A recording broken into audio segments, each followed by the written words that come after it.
Sosok Ropik suami pengemis kasihan tunarungu, anak masih SD, hasil ngemis abis buat ngojek. Inilah sosok Ropik suami pengemis kasihan Bailah. Bailah diketahui tinggal bersama suaminya yang tunarungu serta anak mereka yang masih SD.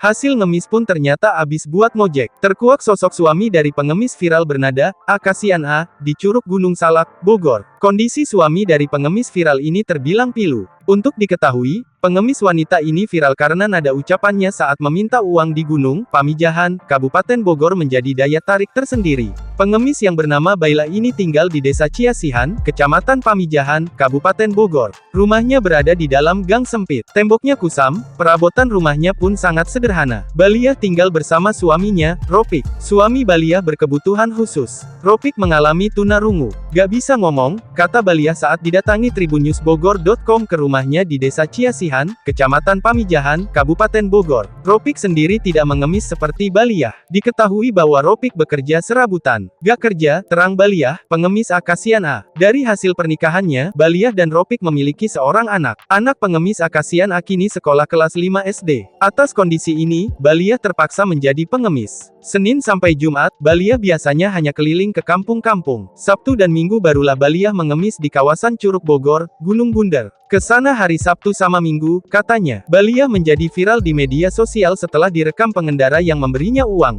Netizen tertarik dengan intonasi Baliah saat mengucapkan kasihan Saat banyak warganet menjadikan Baliah sebagai bahan olokan, ternyata ia sangat mengharapkan uang pemberian pengendara. Uang itu dipakai untuk memenuhi kebutuhan sehari-harinya.